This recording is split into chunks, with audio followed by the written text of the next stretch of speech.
आज हम सॉल्व करेंगे हैकर रैंक पे पाइथन सीरीज का नेक्स्ट क्वेश्चन। क्वेश्चन है सेट डॉट ऐड। ठीक है। इस क्वेश्चन में दो चीज़ें हैं, सेट और उसके अंदर का एक मेथड डॉट ऐड। तो सबसे पहले क्वेश्चन को समझते हैं। ओके, सो हम लोग 1 से 2 मिनट लेंगे क्वेश्चन को समझने के लिए और बेसिकली सेट और ऐड मेथड को समझने के लिए। तो अगर आप सिर्फ सॉल्यूशन देखना चाहते हो तो 1 से 2 मिनट का पार्ट स्किप कर सकते हो। ठीक है। देखो, इसमें दो चीज़ें हैं, ये पहला है सेट, ये, और दूसरा है ऐड, उसके अंदर का एक मेथड। तो सेट बेसिकली एक डेटा टाइप होता है जिसके अंदर सिर्फ यूनिक एलिमेंट ही स्टोर हो सकते हैं। ठीक है। यानी सारे एलिमेंट सेट के अंदर यूनिक होते हैं। और ऐड मेथड क्या करता है, जैसा कि नाम से समझ में आ रहा है, एग्जिस्टिंग सेट के अंदर और ज़्यादा एलिमेंट्स ऐड करता है।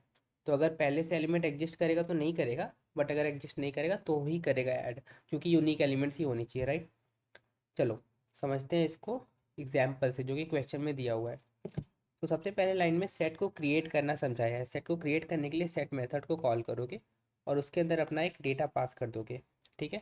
ये डेटा आपका आइट्रेबल डेटा होना चाहिए। Iterable data for example string, list, tuple, ये सारे आइट्रेबल डेटा होते हैं। और जब सेट को क्रिएट करोगे आइट्रेबल डेटा से, तो जितने एलिमेंट्स होते हैं आइट्रेबल डेटा के, जैसे स्ट्रिंग में सारे एलिमेंट्स क्या क्या हैं, हर एक कैरेक्टर, HACKER RANK, इन सारे कैरेक्टर्स का एक सेट बन जाएगा। ठीक है। नेक्स्ट लाइन पे इसने क्या किया, जो भी एग्जिस्टिंग सेट है उसमें एच को ऐड किया, एस डॉट ऐड एच। ठीक है। उसके बाद प्रिंट करने पे देखते हैं कि आउटपुट क्या आ रहा है। आउटपुट आ रहा है ACEHKNRR। तो यहाँ पे क्वेश्चन हो सकता है कि यार एच तो इसने पहले से ऐड किया हुआ था यहाँ सेट को क्रिएट करते हुए, और फिर से ऐड किया यहाँ पे सेकेंड लाइन में, तो एक ही बार क्यों आ रहा है। ऐसा इसलिए हो रहा है क्योंकि सेट में सिर्फ यूनिक एलिमेंट होंगे। तो जब इसने सेकेंड लाइन में फिर से ऐड किया तो वो ऐड नहीं हुआ, क्योंकि सेट में ऑलरेडी एच एग्जिस्ट कर रहा था। उसी तरह नेक्स्ट इसने ऐड किया हैकर रैंक। ठीक है।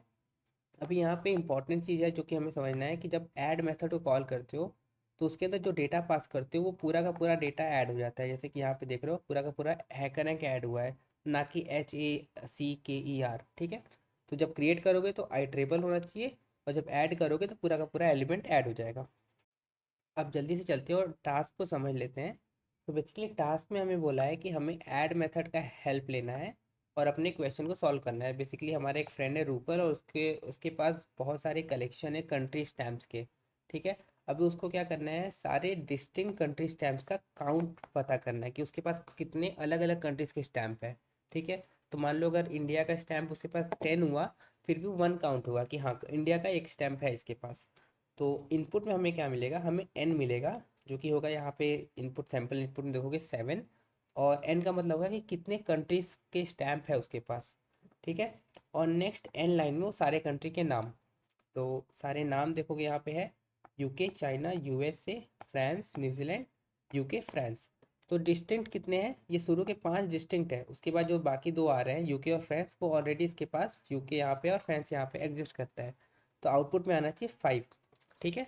तो सिंपल सा क्वेश्चन है और इसका सिंपल सा सॉल्यूशन भी होगा, उसको चलो सॉल्व करते हैं। ओके, सो काम करते हैं, इसको फुल स्क्रीन में करते हैं और क्वेश्चन का सॉल्यूशन स्टार्ट करते हैं। ठीक है। इसको पाइथन 3 में कन्वर्ट कर लो। एंड सबसे पहले एन ले लेते हैं इनपुट। इनपुट वाला पार्ट ओपन करते हैं यहाँ पे लेफ्ट में। ठीक है। एन में हो जाएगा इनपुट, और इनपुट को हम लोग कन्वर्ट करेंगे इंट में, इसलिए इंट के अंदर पास करेंगे इनपुट को। ठीक है। उसके बाद हम लोग अपना इनपुट लेंगे, तो for I in range N, N times loop चलाएंगे और अपने कंट्री का नाम लेंगे। तो कंट्री हमारी कौन सी होगी, इनपुट, इनपुट से आएगा कंट्री हमें। अभी इस कंट्री को हम सेट में ऐड करते हैं, तो उसके लिए सबसे पहले सेट को क्रिएट करते हैं, S is equal to set. और सेट के अंदर कोई एलिमेंट्स नहीं होगा शुरू में। उसके बाद यहाँ पे ऐड करते जाएंगे, एस डॉट ऐड कंट्री। ठीक है। अभी उसके बाद जस्ट प्रिंट कर देना है हमें लेंथ ऑफ एस, क्योंकि एस में ऑलरेडी यूनिक वाले कंट्रीज ही जाएंगे, जो रिपीट होंगे कंट्री वो नहीं जाएगा। ठीक है। तो अभी हमारा आउटपुट आ जाना चाहिए, जो कि 5 है। प्रोसेस हो रहा है, ओके। ठीक है। 5 हमारा आउटपुट आ गया। इसी सॉल्यूशन को हम लोग सबमिट करते हैं। एक बार और देख लो आप, सॉल्यूशन 6 लाइन का सॉल्यूशन है। नंबर ऑफ लाइन तो हम और डिक्रीज और भी कर सकते हैं, बट ये समझाने के लिए इतना सही है। आई थिंक सारे टेस्ट केसेस पास हो गए, यानी कि इस क्वेश्चन को भी हमने सॉल्व कर लिया। तो ऑलमोस्ट 38 क्वेश्चन सॉल्व कर लिए हमने इस जर्नी में। तो चलो देखते हैं नेक्स्ट क्वेश्चन क्या होगा हमारे इस जर्नी का। रिफ्रेश करते हैं इस पेज को। ओके, सो नेक्स्ट क्वेश्चन जो हमारा होगा वो होगा itertools dot combination underscore with underscore replacement. तो इसको हम सॉल्व करेंगे नेक्स्ट टाइम। चलो, अगली बार मिलते हैं।